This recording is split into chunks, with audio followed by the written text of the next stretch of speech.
+2 ചരിത്ര പാഠഭാഗത്തേക്ക് എല്ലാവർക്കും സ്വാഗതം. കഴിഞ്ഞ ക്ലാസ്സിൽ നമ്മൾ പറഞ്ഞത് 7ാമത്തെ തീം, രണ്ടാമത് അതിൻ്റെ സംശയങ്ങളൊക്കെ നിവൃത്തിയായിട്ട് ഒന്നുകൂടി പറയുകയും ചെയ്തു. 5ഉം 6ഉം തീമുകളുടെ ചെറിയൊരു ടെസ്റ്റ് പേപ്പർ, ഒരു 10 മാർക്കിൻ്റെ ഒബ്ജക്റ്റീവ് ടൈപ്പ് ക്വസ്റ്റ്യൻസ്, അത് കുറേ പേര് ആൻസർ ചെയ്തൊക്കെ ഇട്ടു. അതാരൊക്കെയാണ് ഇട്ടതെന്ന്, അതെത്ര ശരിയുണ്ടെന്നും എല്ലാം നോക്കി. അപ്പം നല്ലൊരു വിഭാഗം ഇതിൽ നിന്നൊക്കെ ഒഴിഞ്ഞു നിൽക്കുകയാണ്. എന്താ അവരുടെ ഉദ്ദേശമെന്ന് അറിയത്തില്ല. സ്റ്റാറ്റിസ്റ്റിക്സിൻ്റെ ടീച്ചറെ കഴിഞ്ഞ ദിവസം ഇട്ടേക്കുന്നുണ്ടല്ലേ എത്ര പേരാ കാണുന്നതെന്നൊക്കെ. അപ്പോൾ ഇത് കഴിഞ്ഞാൽ എല്ലാം പഠിപ്പിക്കുമെന്നോ ഇതൊന്നും പരീക്ഷ ഒന്നും ഇല്ലെന്നോ ഒക്കെ ധരിച്ചിട്ട് നോക്കിയാണെന്ന് അറിഞ്ഞൂടാ. ഇനിയും ഇതിൻ്റെ സീരിയസ്നെസ് മനസ്സിലാക്കാത്ത കുട്ടികളോ അവരുടെ രക്ഷകർത്താക്കളോടോ എന്ത് പറയാൻ പറ്റും? രക്ഷകർത്താക്കളെ കുറ്റം പറഞ്ഞിട്ട് കാര്യമില്ല, അവരാവുന്ന പറയുന്നുണ്ടായിരിക്കും പഠിക്കണമെന്ന്, പറയാനല്ലേ പറ്റത്തുള്ളൂ. അപ്പം ഇനിയെങ്കിലും ഇത് മനസ്സിലാക്കി ഈ വരുന്നത് ഈ കാണുന്നതിനേക്കാൾ പ്രാധാന്യത്തോടു കൂടി വിക്ടേഴ്സ് ക്ലാസ്സിലെ ക്ലാസ്സുകളും വൃത്തിയായിട്ട് കാണുകയാണെങ്കിൽ, അതിൻ്റെ സീരിയസ്നെസ് മനസ്സിലാവുന്നുണ്ടെങ്കിൽ ആ രീതിയിൽ പഠിക്കുക. നമ്മൾ വളരെ പതിയെ മാത്രമാണ് പോകുന്നത്.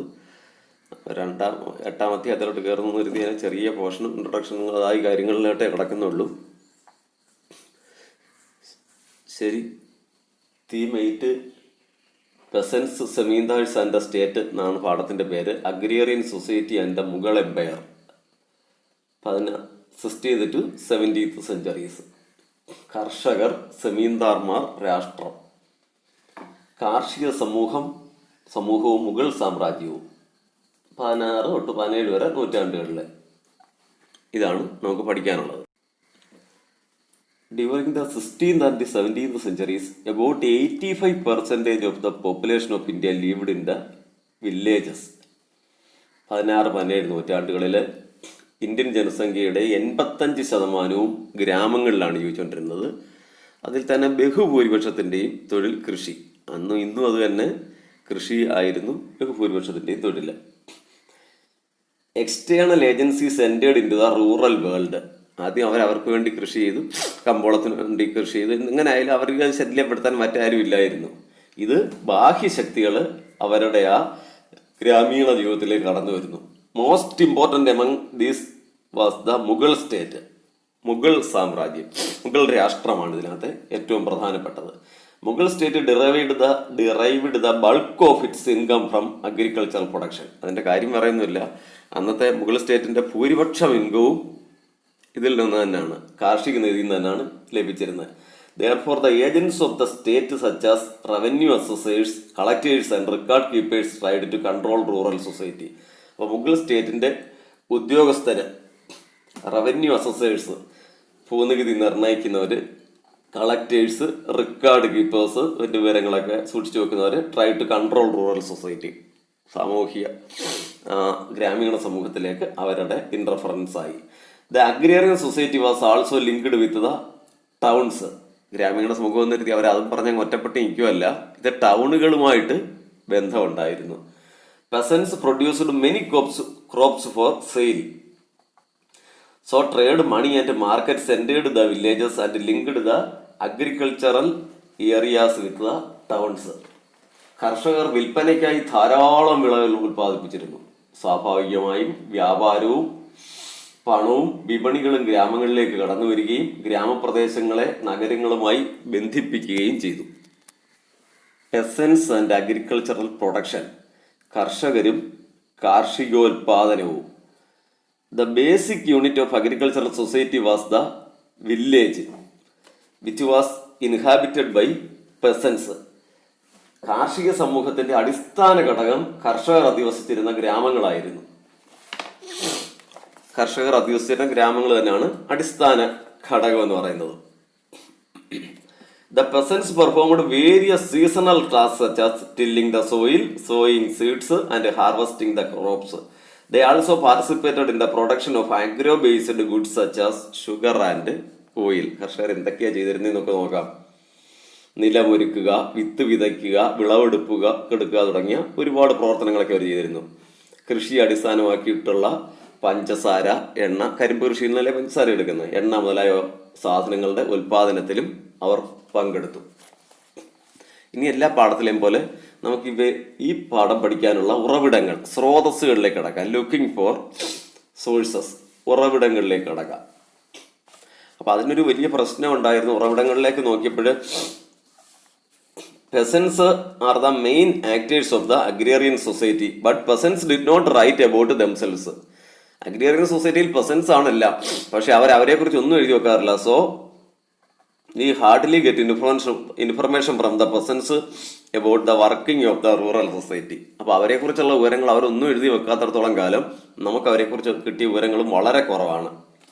One major source for the agrarian history of the 16th and the early 17th century are chronicles and documents from Mughal court.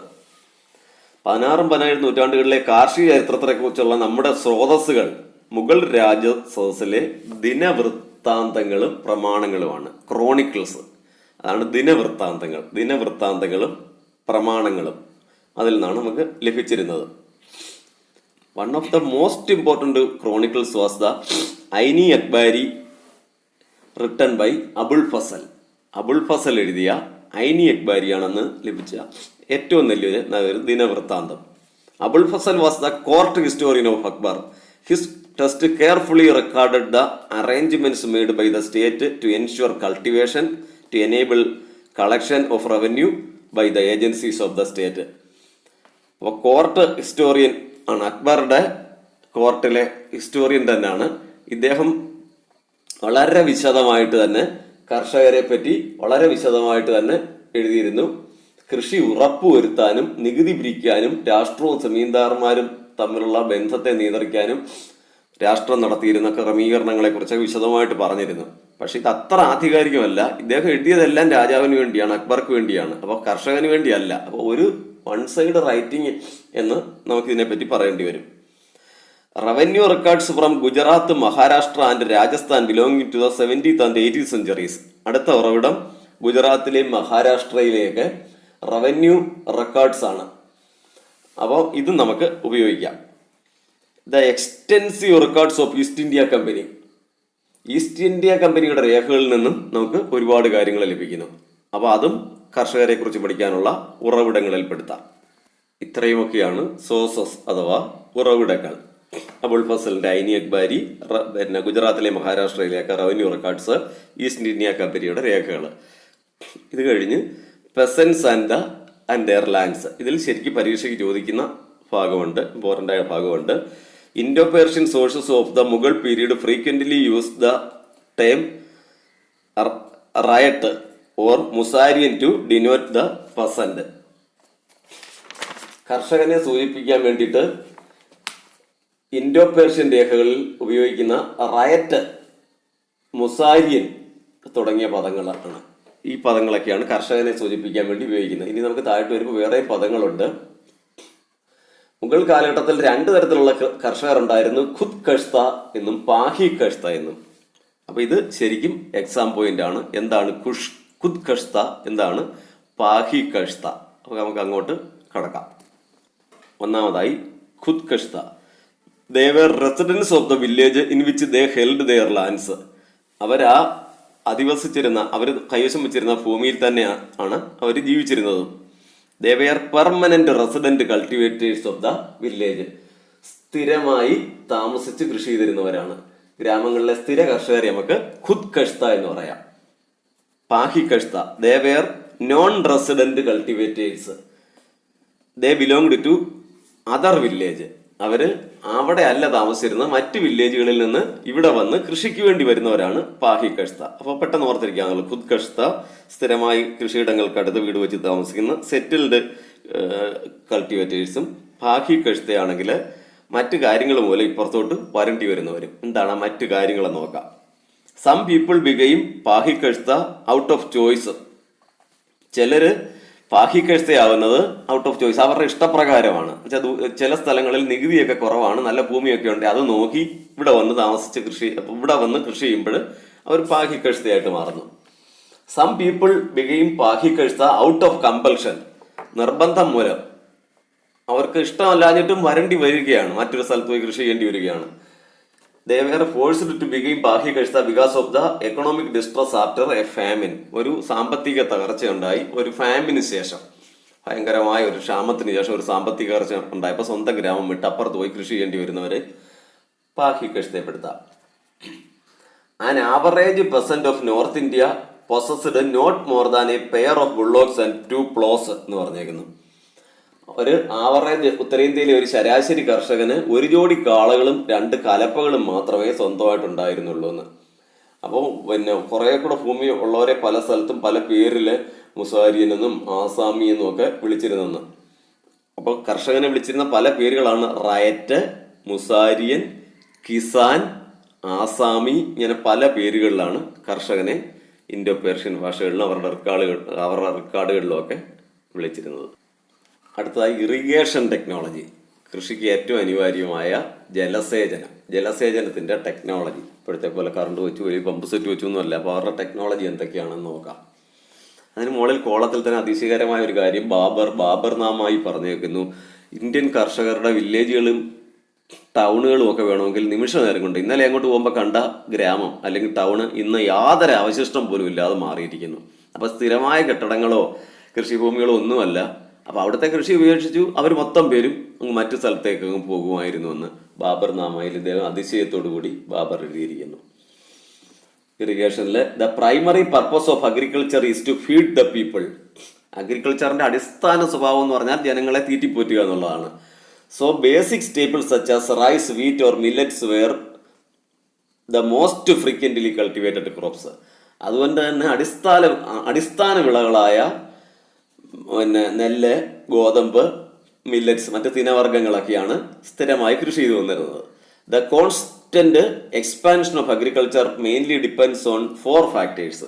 നിങ്ങൾ എക്കണോമിക്സിലൊക്കെ പഠിക്കും.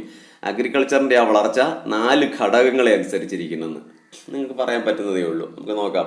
അബണ്ടൻസ് ഓഫ് ലാൻഡ്, ശരിക്കും ഭൂമി വേണം, ധാരാളം ഭൂമി. അവൈലബിലിറ്റി ഓഫ് ലേബർ, കർഷകരുടെ തൊഴിലാളികളുടെ ആവശ്യകത. ദ മൊബിലിറ്റി ഓഫ് പെർസൺസ് അപ്പോൾ കർഷകരുടെ ആ ചലനക്ഷമത, അവർക്ക് എത്രമാത്രം കൃഷി ചെയ്യാൻ കഴിയും എന്നുള്ളത്. അപ്പൊ ഇത് 3 കൂടി ചേർന്നാലേ ശക്തമായ ഒരു വളർച്ച കാർഷിക രംഗത്ത് ഉണ്ടാകത്തുള്ളൂ. അപ്പോൾ കൃഷിയുടെ വളർച്ചയ്ക്ക് 4 കാര്യങ്ങൾ നിർബന്ധമാണ്. അളവറ്റ ഭൂമി, തൊഴിലാളികളുടെ ലഭ്യത, കർഷകരുടെ ചലനക്ഷമത, പിന്നെ നമ്മളിപ്പോൾ പഠിച്ചുകൊണ്ടിരിക്കുന്ന ജലസേചന സൗകര്യങ്ങൾ, ഇറിഗേഷൻ ഫെസിലിറ്റീസ്. ഇത് 4 കൂടി ചേരുമ്പോഴാണ് കൃഷി വളരുന്നത്. അപ്പോൾ ഇതിൽ ഏറ്റവും പ്രധാനപ്പെട്ടത് ഇറിഗേഷനാണ്. Indian agriculture was mainly depend on rains. ഇന്ത്യയിലെ കൃഷി ഏറ്റവും പ്രധാനമായിട്ട് മഴയെ ആശ്രയിച്ചാണ് ഇരിക്കുന്നത്. ഇന്നും അതാണെന്നുള്ളതാണ് ദുഃഖകരം. There were many crops which required additional water. Artificial systems of irrigation had to be created for this. എങ്കിലും കുറേ വിളകൾക്കെങ്കിലും അഡീഷണൽ ജലം, മഴവെള്ളത്തിനെ മാത്രം ആശ്രയിക്കാൻ പറ്റത്തില്ല.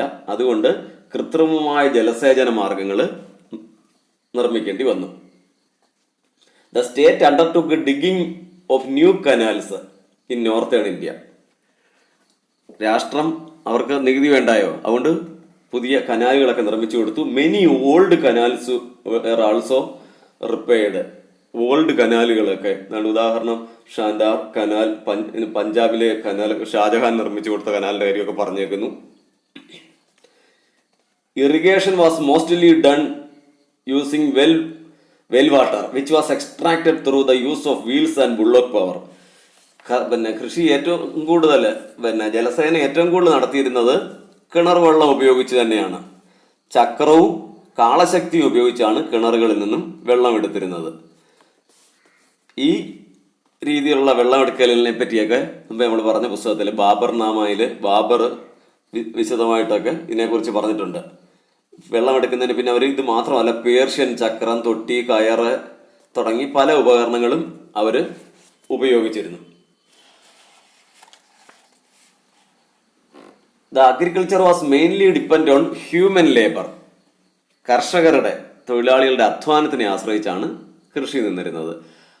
However persons often used technologies to harness cattle energy.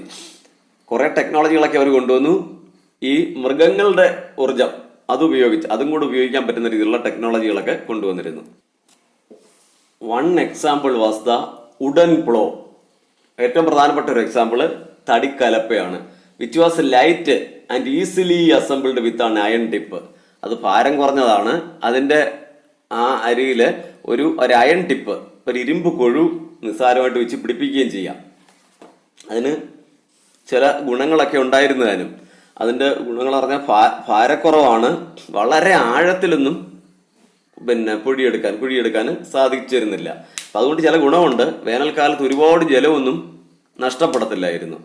അപ്പം വേനൽക്കാലത്ത് തറഞ്ഞു കിടക്കുന്ന തറയേക്കാൾ കൂടുതൽ ജലം കുറച്ച് മാത്രം ജലം നഷ്ടപ്പെടുത്തുള്ളൂ കിളച്ചൊക്കെ ഇട്ടാൽ. അതുകൊണ്ടാണ് നിങ്ങളുടെ ഭൂമിയൊക്കെ ഉണക്ക സമയത്തിന് കിളച്ചൊക്കെ ഇടുന്നത്. അപ്പം ഇത് അതുപോലെ പൂട്ടിയിട്ടുന്ന ഭൂമിയിൽ നിന്നും കുറച്ച് ജലമൊക്കെ നഷ്ടപ്പെട്ടിരുന്നുള്ളൂ. പക്ഷെ എല്ലാ വിളകൾക്കും ഇത്രയും ഉള്ള പൊഴി പോരാത്തത് കൊണ്ട് വലിയ a drill pulled by pair of giant oxen was used to plant seeds. വേറെ സീഡ്സിന് വേണ്ടി അതൊക്കെ ഉപയോഗിച്ചിരുന്നു. ജയന്റ് ഓക്സിനെ വെച്ച് പ്രവർത്തിപ്പിക്കുന്ന ഒരു ഡ്രില്ല് അതൊക്കെ ഉപയോഗിച്ചിരുന്നു. കരുത്തരായ കാളകൾ വലിക്കുന്ന ഡ്രില്ല് എന്ന ഉപകരണം ഈ വിത്തുകൾ നടുന്നതിന് വേണ്ടിയൊക്കെയാണ് ഉപയോഗിച്ചിരുന്നത്. എന്നാലും അധികം വിത്ത് വിതറലായിരുന്നു എന്ന്, വാരി വിതറുന്ന രീതിയൊക്കെയാണ് ഉപയോഗിച്ചിരുന്നത്. ഒരു ഇരുമ്പ് ഘടിപ്പിച്ച ഒരു ചെറിയ കുന്താലി പോലൊരു സാധനം, ഇരുമ്പ് വത്തലുള്ള അയൺ ബ്ലേഡ് എന്ന് പറയുന്ന ഒരു സാധനം കള പറിക്കുന്നതിനും കിളയ്ക്കുന്നതിനും ഒക്കെ ആയിട്ട് ആ കാലഘട്ടത്തിൽ ഉപയോഗിച്ചിരുന്നു. അപ്പോൾ നമ്മളിനി അധികമായിട്ട് പറയുന്നില്ല. പറയാനുള്ള ഭാഗങ്ങൾ കുറച്ചും കൂടി പ്രാധാന്യമുള്ളതാണ്. അപ്പം നിങ്ങൾക്കിത് കൂടുന്നത് കൊണ്ടാണോ എന്നറിഞ്ഞുകൂടാ. കാണുന്നവരുടെ എണ്ണവും താല്പര്യവും ഒക്കെ കുറയുന്നതുകൊണ്ട് നമുക്ക് കുറച്ച് മാത്രമായിട്ട് നോക്കാം. അത് അടുത്ത പ്രാധാന്യമുള്ള സമൃദ്ധമായ വിളകൾ, പരീക്ഷയ്ക്ക് ഉറപ്പായിട്ട് ചോദിക്കുന്ന അബണ്ടൻസ് ഓഫ് ക്രോപ്സ്. അതിൽ ശരത്തിലും വസന്തത്തിലും ഒക്കെയുള്ള ഖാരിഫ് വിളകളും റാബി വിളകളെ കുറിച്ചും ഒക്കെ പഠിക്കാനുണ്ട്. അപ്പോൾ നമുക്ക് അടുത്ത ക്ലാസ്സിൽ പഠിക്കാം. ശരി.